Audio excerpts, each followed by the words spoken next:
আসসালামু আলাইকুম সম্মানিত ভিউয়ার্স, ড্রাইভিং ক্লাস ভিডিওতে স্বাগতম জানাচ্ছি আরো একটি নতুন ভিডিওতে। আশা করি সবাই ভালো আছেন এবং সুস্থ আছেন।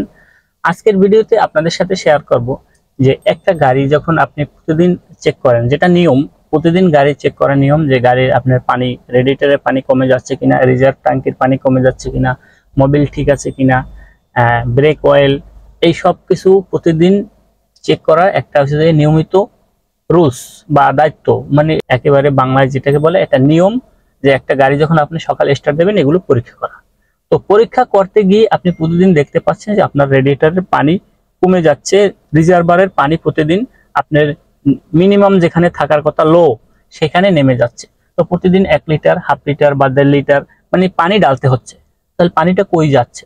আপনার গাড়ি কখনো আপনি দেখতেছেন না যে নিচ থেকে পানি পড়ে, কারণ গাড়ি যখন রানিং থাকে, গাড়ি যখন স্টার্ট হয়ে যায়, তখন কিন্তু ইঞ্জিনের যাবতীয় ওই অংশটা, সামনের যে অংশটা, বনেট সহ সবকিছু ইঞ্জিনের গরমের কারণে হিট হয়ে থাকে, যে কারণে যদি আপনার একটু পানি পড়েও সেগুলো কিন্তু বাষ্প হয়ে যায়, আপনি কিন্তু তখন তাৎক্ষণিক কোথাও তাকাইলে দেখতে পান না যে কোনখান থেকে পানিটা পড়ে, কারণ যেটুকু পরে পানি ওটা শুকাই যায় সাথে সাথে গরমের কারণে। সেজন্য এটা আপনাকে পরীক্ষা করতে হলে সকালবেলা পরীক্ষা করতে হবে। সকালে যখন আপনি দেখেন যে পানি নাই, আচ্ছা পানি দিলেন, পানিটা সব ফিল আপ করার পর গাড়িটা স্টার্ট দিলেন, তখন কিন্তু ইঞ্জিন হিট থাকে না, কোনো গরম থাকে না। যদি পানি কোনো জায়গা থেকে লিক হয়ে পানি পড়ে, সেক্ষেত্রে কিন্তু আপনি দেখতে পাবেন। তো আমার গাড়িটা বেশ কিছুদিন এই সমস্যাটা হচ্ছে। তো আমি ঠিক ওইভাবেই পানি দেওয়ার পরে সকালবেলা স্টার্ট দিয়ে গাড়ির ইঞ্জিনের বনেটটা খুলে বা আশেপাশে একটু দেখার চেষ্টা করছি যে আসলে পানিটা কি হয়। তখন কিন্তু দেখা যাচ্ছে যে কোন জায়গা থেকে পানিটা পড়ে। তো সেইটাই আপনার সাথে শেয়ার করবো যে এইভাবে যদি হয় কারো, যে পানি থাকে না, মানে দেখতেছেন যে পানি কমে যাচ্ছে, তখন আপনি চেক করতে পারেন এভাবে। তো সেই ভিডিওটা আজকের পুরো প্রসেসিংটা আর কি আপনাদের দেখাবো, যে কিভাবে এটা আপনি ফাইন্ড আউট করবেন কোন জায়গা থেকে লিক হয়, এবং লিক হওয়ার পর কিভাবে এটা ঠিক করাবেন।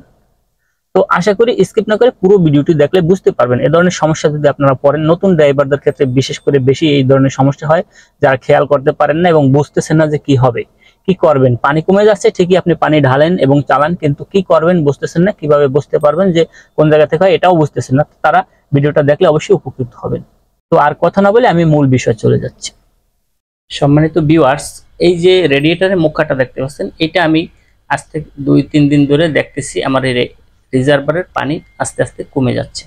তো প্রতিদিনই 1 থেকে 1.5 লিটার পানি প্রয়োজন হয়। তো এইটা কি কারণে সেটা ফাইন্ড আউট করার জন্য আমি ইঞ্জিনের বিভিন্ন দিকে তাকিয়ে দেখেছি যে দেখেন, এই যে রেডিয়েটরের নিচের দিক দিয়ে আমি তাকাইছি, সকালে দেখি যে পানি ফোঁটা ফোঁটা পড়তেছে। সকালে পানিটা ফিল আপ করে তারপরে স্টার্ট দিয়েই কিন্তু এটা পাওয়া সম্ভব, কিন্তু এছাড়া কিন্তু যখন ইঞ্জিন হিট হয়ে যাবে, গরম হয়ে যাবে, অনেকক্ষণ গাড়ি চললে কিন্তু আর নিচে পানিটা পড়বে না। সেই জন্য এইটা পরীক্ষা করার জন্য অবশ্যই একদম সকালে পরীক্ষা করতে হবে, যখন ইঞ্জিনটা গরম না থাকে। এই যে দেখেন রেডিয়েটরের নিচ দিয়ে পানিটা ফোঁটা ফোঁটা পড়তেছে। এটা যখন আপনি দেখতে পাবেন, কিন্তু ঠিক যেখান থেকে পানিটা পড়ে এখান থেকে কিন্তু নাও পড়তে পারে, কারণ এটা উপরের কোনো একটা জায়গা থেকে হয়তো পড়ে, সেটা গামিয়ে গামিয়ে নিচ থেকে আমরা দেখতে পাচ্ছি যে নিচ দিয়ে ফোঁটা ফোঁটা পড়ে। সেজন্য এটাকে খুলতে হবে। তাই এই খোলাটা কিন্তু কোনো ড্রাইভারের কাজ না, জাস্ট রোগটা ধরার কাজ। এরপরে আপনি একটা গ্যারেজে নিয়ে যাবেন, যারা রেডিয়েটর ঠিক করে আর কি, রেডিয়েটরের কাজ করে বা জ্বালাইয়ের কাজ করে, সেখানে নিয়ে গেলে তারাই এটা ঠিক করে দেবে। তো আমিও একটি গ্যারেজে নিয়ে গেলাম, দেখি তারা কিভাবে এটা সমাধান দেয় যে কোন জায়গায় লিক আছে রেডিয়েটর। গ্যারেজে নেয়ার পরে আমি তাদের বললাম যে নিচ দিয়ে পানি পড়ে, আমি দেখেছি এবং ভিডিওটা তাদের আমি শেয়ার করছি যে এই দেখেন এভাবে পানিটা পড়ে। সাথে সাথে তারা রেডিয়েটরটা খুলতে শুরু করলো। একটা জিনিস অবশ্যই সতর্ক থাকবেন, এ ধরনের সমস্যা হলে কখনোই আর দেরি করবেন না, সাথে সাথে মিস্ত্রির সাহায্য নেবেন।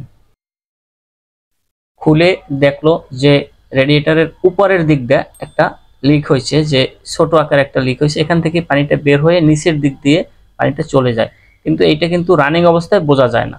তারপরে আমি রেডিয়েটর যেখানে জ্বালাই দেয় সেখানে নিয়ে গেলাম, সেই ভাই খুব সুন্দরভাবে জ্বালাই দিয়ে এটা ঠিক করার চেষ্টা করলো, এবং আমি সবকিছুই সেই ভিডিওগুলো আপনাদের সাথে শেয়ার করলাম, যাতে আপনারা এ ধরনের সমস্যায় পড়লে বুঝতে পারেন যে রেডিয়েটর যদি লিক হয় বা পানি যদি না থাকে, তাহলে আপনারা কিভাবে এটার সমাধান নেবেন। বিশেষ করে যারা নতুন ড্রাইভার তাদের জন্য কিন্তু খুবই এটা প্রয়োজনীয়, নতুন এবং পুরান সবার জন্য এটা প্রয়োজন।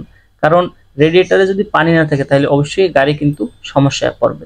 জ্বালাইটা ঠিকঠাক মতো কাজ হয়েছে কিনা সেটা দেখার জন্য পানি ঢেলে পরীক্ষা করে নিচ্ছে। তো পরীক্ষা যদি সফল হয় তাহলে তো ঠিক আছে, আর নইলে আবারও জ্বালাই দিবে। তো আমার একবার জ্বালাই দেওয়ার কারণেই এটা পরিপূর্ণ ঠিক হয়ে গেছে। এবার ফিটিং করার পালা, এবং ফিটিং করে নিচ্ছে। যেহেতু আমার রেডিয়েটর আবার নতুনভাবে ফিটিং করা হচ্ছে, সেক্ষেত্রে কিন্তু এখন পানির প্রয়োজন, কারণ আমি সব পানি তো ফেলে দিতে হয়েছে। তাই আমি নতুন একটা পানি, কুলান পানি যেটাকে বলে, কুল আর কি, ইঞ্জিন কুল রাখার জন্য এর একটা গ্লান কিনে নিলাম। তো এই পানিটা লাল এবং সবুজ দুইটা রঙেই পাওয়া যায়। আপনারা যে রঙের আপনার ইচ্ছা আপনি লাগিয়ে নিতে পারেন। তো আমি সবুজ রঙের একটা গ্লান পানি নিলাম, এটার নাম হচ্ছে কুলান পানি। তাই কুলিন পানিটা আমি পুরোটা ঢেলে নেব। অনেক সময় আপনি চাইলে 1 লিটারও কিনতে পারেন। 1 লিটার কিনে ফ্রেশ যে পানিটা কিনতে পাওয়া যায়, মাম বা যে কোনো একটা মিনারেল ওয়াটার দিয়ে পূরণ করে নিতে পারেন। তো আমি পুরোটাই কুলান পানি কিনে নিলাম, যে কারণে আমার আর ফ্রেশ পানি কিনতে হলো না। বাকি যে পানিটা রয়েছে এটা আমি রিজার্ভ ট্যাঙ্কিতে ঢেলে নিলাম। শেষ পর্যন্ত সাথে থাকার জন্য সকলকে ধন্যবাদ। আশা করি ভিডিওটি আপনাদের খুবই ভালো লেগেছে। আর এই ধরনের নিত্য নতুন নতুন ভিডিও পেতে আপনার চ্যানেলটি সাবস্ক্রাইব করে রাখতে পারেন। আর যদি অলরেডি সাবস্ক্রাইব করে থাকেন, অসংখ্য অসংখ্য ধন্যবাদ। আজকের মতো এখান থেকেই বিদায় নিচ্ছি। দেখা হবে আবারও পরবর্তীতে নতুন ভিডিও নিয়ে। সে পর্যন্ত সকল ভালো থাকবেন, সুস্থ থাকবেন। আসসালামু আলাইকুম ওয়া রাহমাতুল্লাহ।